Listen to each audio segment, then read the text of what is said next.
রাজশাহীতে অবস্থিত ভারতীয় সহকারী হাই কমিশনের অফিস অভিমুখে পদযাত্রায় পুলিশি বাধার মুখে পড়ে অবস্থান কর্মসূচি পালন করেছে শিক্ষার্থীরা। তারা নিজেদেরকে জুলাই ৩৬ মঞ্চের সদস্য বলে দাবি করেন।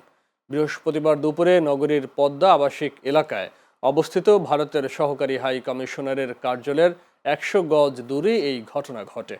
এর আগে দুপুরে জুলাই ৩৬ মঞ্চের সদস্যরা মিছিল নিয়ে সহকারী হাই কমিশনারের কার্যালয়ের দিকে ধাবিত হয়। এ সময় পুলিশ বাধা দিলে তারা ব্যারিকেড ভেঙে ফেলার চেষ্টা করে। এক পর্যায়ে পুলিশের সাথে তাদের ধস্তাধস্তির ঘটনা ঘটে। হাদি ভাইয়ের মূলত যারা ভারতের যারা আশ্রয় দিয়েছে খুনিকে, এই খুনিকে ফেরত চাওয়ার দাবিতে আমরা ইন্ডিয়ান হাই কমিশনার অফিসে তাদের সাথে একটা আমাদের দাবিটা জানাবো। ভারত যদি আমাদের খুনি হাসিনাকে, ফ্যাসিস্ট হাসিনাকে এবং আমাদের দেশে যত সন্ত্রাসী করে তাদের দেশে গিয়ে আশ্রয় নিয়েছে, তাদেরকে যদি তারা বাংলাদেশে না পাঠায়, তারা যদি বাংলাদেশে ফিরে না আসে, তাদেরকে যদি আইনের আওতায় না আনতে পারি, আমরা ভারতের বিরুদ্ধে যুদ্ধ ঘোষণা করলাম।